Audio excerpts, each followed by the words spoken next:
வணக்கங்க. நான் இன்னைக்கு கர்நாடகா ஸ்பெஷல் ஒரு ட்ரெடிஷ்னலான ரெசிபி தாங்க செய்ய போறேன். அது மட்டும் இல்லைங்க, இது ஃபுல் அண்ட் ஃபுல் ஒரு புரோட்டீன் ரெசிபியும் கூடங்க. வாங்க லேட் பண்ணாம ரெசிபி எப்படி செய்யறதுன்னு பார்க்கலாம். நான் 1/4 கப் பாசிப்பயிறு சேர்த்துக்கிறேன். 1/4 கப் கடலைப்பருப்பு, துவரம் பருப்பு 1/4 கப், உளுந்தம்பருப்பு 1/4 கப், காய்ந்த மிளகாய் 4. இது எல்லாத்தையும் நல்லா வாஷ் பண்ணிட்டு தண்ணி ஊற்றி ஒரு 2 ஹவர்லேருந்து 3 ஹவர் வரைக்கும் நல்லா ஊற வச்சுக்கலாம். பருப்பு நல்லா ஊறிச்சுங்க. தண்ணி நல்லா வடிச்சிட்டு மிக்ஸி ஜாரில் சேர்த்துக்கலாம். தேவையான அளவு உப்பு, பெருங்காயம் கொஞ்சம் சேர்த்துக்கலாம். தண்ணி கொஞ்சம் கூட சேர்க்காம நல்லா கொரப்பாக அரைச்சிக்கணும். ஃபைன் பேஸ்ட்டாக அரைக்கக்கூடாது. இதை ஒரு பவுலில் சேர்த்துக்கலாம்.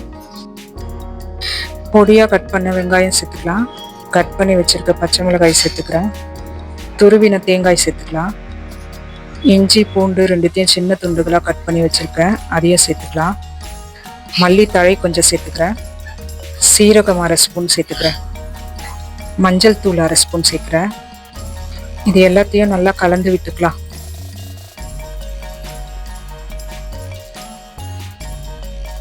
ஒரு இட்லி தட்டு எடுத்து நெய் தடவி ரெடி பண்ணி வச்சுக்கலாம்.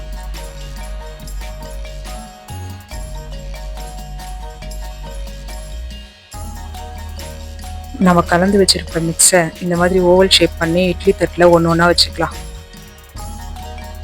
ஸ்டவ் பற்ற வச்சு ஏற்கனவே இட்லி பாத்திரத்தில் தண்ணி ஊற்றி வச்சுருக்கேன். இப்போ இந்த இட்லி தட்டு எடுத்து இதில் வச்சிடலாம். இப்போ மூடி போட்டு மூடிட்டு இதை ஒரு 10 நிமிஷம் வேக விட்டுக்கலாம். இப்போ 10 நிமிஷம் ஆயிடுச்சு. வெந்துருச்சான்னு பார்க்கலாம். பாருங்க, ஒட்டாமல் நல்லா வெந்து வந்துருச்சு. நெய் பெருங்காயம் போட்டு காசி வச்சுருக்கேன். சட்னியெல்லாம் தொட்டு சாப்பிட்றத விட இது ஒண்டி தொட்டு சாப்பிட்டாலே சூப்பராக இருக்குங்க. இந்த மாதிரி நெய் வேணான்னு நினைக்கிறவங்க கார சட்னியோ புதினா சட்னியோ இல்லை எதுவுமே இல்லாமல் வெறுமனை கூட சாப்பிட்லாங்க. ரொம்ப நல்லா இருக்குங்க. நீங்களும் வீட்டில் கண்டிப்பாக ட்ரை பண்ணி பாருங்கள். நன்றி. அடுத்த ஒரு நல்ல ரெசிபியோடு உங்களை நான் சந்திக்கிறேங்க.